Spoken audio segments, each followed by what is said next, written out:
আফগানিস্তানে ন্যাটোর ভূমিকা নিয়ে সন্দেহ প্রকাশ ট্রাম্পের। বিশ্ব স্বাস্থ্য সংস্থা থেকে আনুষ্ঠানিকভাবে বেরিয়ে গেল যুক্তরাষ্ট্র। বিশ্ব অর্থনৈতিক ফোরামে শেহবাজের সঙ্গে সেনাপ্রধান আসিম মুনির বিশ্বজুড়ে বিতর্ক। ভূমধ্যসাগরে রাশিয়ার ছায়া নৌবহর জব্দ করল ফ্রান্স। আরও 5 বছরের জন্য ভিয়েতনামের নেতা নির্বাচিত হলেন তো লাম।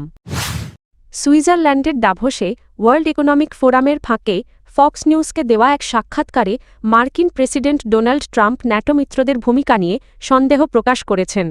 তিনি বলেন, যুক্তরাষ্ট্র আক্রান্ত হলে ইউরোপীয় মিত্ররা পাশে দাঁড়াবে কি না সে বিষয়ে তিনি নিশ্চিত নন। ট্রাম্পের এই মন্তব্য ন্যাটোভুক্ত দেশগুলোর মধ্যে ব্যাপক প্রতিক্রিয়া সৃষ্টি করেছে। বিশেষ করে এমন সময় এই বক্তব্য এসেছে যখন গ্রিনল্যান্ড ইস্যুতে ট্রাম্পের অবস্থানের কারণে ন্যাটো সদস্য ডেনমার্কের সঙ্গে যুক্তরাষ্ট্রের সম্পর্ক টানাপোড়েনের মধ্য দিয়ে যাচ্ছে। উল্লেখ্য, 2001 সালের 11 সেপ্টেম্বর যুক্তরাষ্ট্রে সন্ত্রাসী হামলার পর ন্যাটোর ইতিহাসে প্রথমবারের মতো অনুচ্ছেদ 5 কার্যকর করা হয়।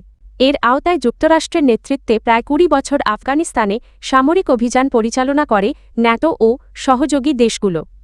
তবে সাক্ষাৎকারে ট্রাম্প আফগানিস্তান যুদ্ধে মিত্রদের ভূমিকা খাটো করে বলেন তারা সামনের সারিতে ছিল না। অথচ ওই যুদ্ধে ন্যাটোর মিত্র দেশগুলোর প্রায় 3,500 সেনা নিহত হন, যার মধ্যে যুক্তরাজ্য ও ডেনমার্ক সহ ইউরোপীয় দেশগুলোর উল্লেখযোগ্য ক্ষয়ক্ষতি ছিল। ট্রাম্পের বক্তব্যের প্রতিক্রিয়ায় ন্যাটোর মহাসচিব মার্ক রুটে দাভোসেই পাল্টা মন্তব্য করেন। তিনি বলেন, যুক্তরাষ্ট্র আক্রান্ত হলে ইউরোপ অবশ্যই পাশে দাঁড়াবে, যার প্রমাণ আফগানিস্তান যুদ্ধেই দেখা গেছে। তিনি আরও বলেন, প্রতি 2 জন মার্কিন সেনার বিপরীতে 1 জন করে অন্য ন্যাটো দেশের সেনা আর ঘরে ফিরতে পারেননি। এটি উপেক্ষা করা যায় না। মার্কিন প্রেসিডেন্ট ডোনাল্ড ট্রাম্প বিশ্ব স্বাস্থ্য সংস্থা WHO থেকে যুক্তরাষ্ট্রকে আনুষ্ঠানিকভাবে প্রত্যাহারের সিদ্ধান্ত কার্যকর করেছেন। এর আগে 1 বছর আগে তিনি একটি নির্বাহী আদেশে স্বাক্ষর করে এই প্রত্যাহারের ইঙ্গিত দিয়েছিলেন। কোভিড-19 মহামারীর সময় WHO-কে অতিমাত্রায় চীন কেন্দ্রিক বলে সমালোচনা করে এই সিদ্ধান্ত নেওয়া হয়। মার্কিন স্বাস্থ্য ও মানবসেবা বিভাগ জানায়, মহামারী ব্যবস্থাপনায় ব্যর্থতা, প্রয়োজনীয় সংস্কারে অক্ষমতা এবং সদস্য রাষ্ট্রগুলোর রাজনৈতিক প্রভাবের কারণেই যুক্তরাষ্ট্র এই সংস্থা থেকে সরে দাঁড়িয়েছে। তবে এসব অভিযোগ প্রত্যাখ্যান করেছে WHO। সংস্থাটির মহাপরিচালক টেড্রোস আধানম ঘেব্রেসাস বলেন, যুক্তরাষ্ট্রের এই প্রত্যাহার শুধু WHOর জন্য নয়, বরং যুক্তরাষ্ট্র ও বৈশ্বিক জনস্বাস্থ্যের জন্য ক্ষতিকর।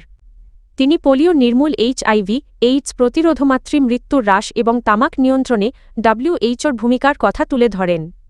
WHO সদস্য রাষ্ট্রগুলো ভবিষ্যৎ মহামারী মোকাবিলায় একটি আন্তর্জাতিক মহামারী চুক্তি প্রণয়ন করে, যেখানে ভ্যাকসিন ও ওষুধের ন্যায্য বণ্টনের বিষয়টি অন্তর্ভুক্ত। গত বছরের এপ্রিলে যুক্তরাষ্ট্র ছাড়া সব সদস্য রাষ্ট্র এই চুক্তিতে সম্মত হয়। যুক্তরাষ্ট্র ঐতিহ্যগতভাবে WHOর অন্যতম বৃহৎ দাতা হলেও 2024 ও 2025 সালের জন্য নির্ধারিত অনুদান পরিশোধ করেনি। এর ফলে সংস্থাটিকে বড় পরিসরে কর্মী ছাঁটাই করতে হয়েছে।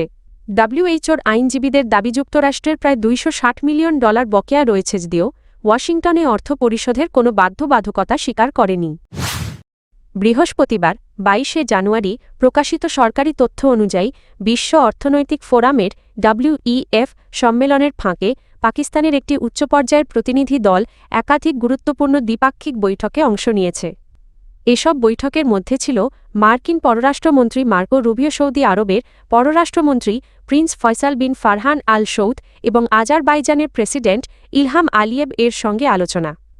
সাধারণত WEF একটি বেসামরিক, রাজনৈতিক ও ব্যবসায়িক নেতৃত্ব কেন্দ্রিক প্ল্যাটফর্ম হলেও এবারের সম্মেলনে পাকিস্তানের দায়িত্বপ্রাপ্ত সেনাপ্রধানের উপস্থিতি দেশটিকে ব্যতিক্রমী অবস্থানে দাঁড় করিয়েছে। আন্তর্জাতিক বিশ্লেষকদের মতে, কোনো প্রধান গণতান্ত্রিক দেশ তাদের বর্তমান সামরিক প্রধানকে এ ধরনের বেসামরিক বৈশ্বিক মঞ্চে পাঠায়নি। ফলে পাকিস্তানে বেসামরিক ও সামরিক ক্ষমতার ভারসাম্য নিয়ে নতুন করে প্রশ্ন উঠেছে।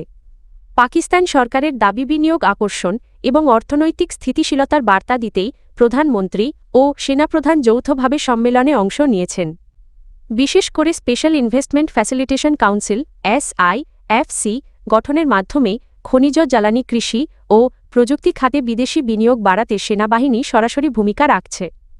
তবে বিশ্লেষকদের মতে এই যৌথ উপস্থিতি আন্তর্জাতিক মহলে এমন ইঙ্গিতই দিচ্ছে যে পাকিস্তানে বেসামরিক নেতৃত্ব এখনও এককভাবে রাষ্ট্রের প্রতিনিধিত্ব করার মতো পর্যাপ্ত ক্ষমতাবান হয়ে ওঠেনি।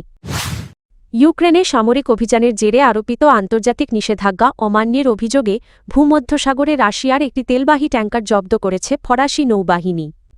জাহাজটি রাশিয়ার তথাকথিত শ্যাডো ফ্লিটের অংশ বলে ধারণা করা হচ্ছে, যা পশ্চিমা নিষেধাজ্ঞা এড়িয়ে তেল পরিবহনে ব্যবহৃত হয়। ফরাসি নৌ কর্তৃপক্ষ জানিয়েছে জব্দ করা জাহাজটির নাম গ্রিঞ্চ। স্পেন ও মরক্কোর মধ্যবর্তী গভীর সমুদ্রে মিত্র দেশগুলোর সহযোগিতায় এই অভিযান পরিচালিত হয়। গোয়েন্দা ও ট্র্যাকিং তথ্য দিয়ে অভিযানে সরাসরি সহায়তা করেছে যুক্তরাজ্য। ব্রিটিশ প্রতিরক্ষামন্ত্রী জন হিলি নিশ্চিত করেছেন জাহাজটির গতিবিধি নিয়মিতভাবে পর্যবেক্ষণে যুক্তরাজ্য সহায়তা দিয়েছে। ফ্রান্সের প্রেসিডেন্ট ইমানুয়েল ম্যাক্রো জানান, সমুদ্র আইন সংক্রান্ত জাতিসংঘ কনভেনশন আনক্লস মেনেই এই পদক্ষেপ নেওয়া হয়েছে। বর্তমানে জাহাজটি একটি বন্দরে নেওয়া হয়েছে এবং আনুষ্ঠানিক তদন্ত শুরু হয়েছে। 2022 সালে রাশিয়ার ইউক্রেন আক্রমণের পর ইউরোপীয় ইউনিয়ন একাধিক নিষেধাজ্ঞা প্যাকেজ জারি করলে ওয়ারলে ও মস্কো চীন ও ভারতের মতো দেশে ছাড়ে তেল বিক্রি অব্যাহত রেখেছে। গবেষণা সংস্থাগুলোর মতে ভুয়া পতাকা ব্যবহার করে বিপুল পরিমাণ রুশ তেল পরিবহন হচ্ছে, যা যুদ্ধের অর্থায়নে সহায়তা করছে। ইউক্রেনের প্রেসিডেন্ট ভলোদিমির জেলেনস্কি এই পদক্ষেপের জন্য ফ্রান্সকে ধন্যবাদ জানিয়ে বলেছেন, ইউরোপীয় উপকূলে রাশিয়ার অবৈধ তেল পরিবহন বন্ধ করা জরুরি। অন্যদিকে ফ্রান্সে নিযুক্ত রুশ দূতাবাস জানিয়েছে জাহাজ জব্দের বিষয়ে তাদের আগে থেকে কিছু জানানো হয়নি এবং তারা জাহাজে কোনো রুশ নাগরিক রয়েছেন কি না তা খতিয়ে দেখছে। ভিয়েতনামের ক্ষমতাসীন কমিউনিস্ট পার্টির শীর্ষ নেতা হিসেবে আরও 5 বছরের জন্য পুনর্নির্বাচিত হয়েছেন তো লাম। শুক্রবার পার্টির কেন্দ্রীয় কমিটির সর্বসম্মত ভোটে তিনি আবারও দলটির জেনারেল সেক্রেটারি নির্বাচিত হন। একদলীয় রাষ্ট্র ভিয়েতনামে কমিউনিস্ট পার্টির জেনারেল সেক্রেটারি সবচেয়ে ক্ষমতাধর পদ। 5 বছর পর অনুষ্ঠিত দলীয় কংগ্রেসের পর কেন্দ্রীয় কমিটি এই পদে নির্বাচন করে। এবার 180 সদস্যের কেন্দ্রীয় কমিটির সবাই 68 বছর বয়সী তো লামের পক্ষে ভোট দেন।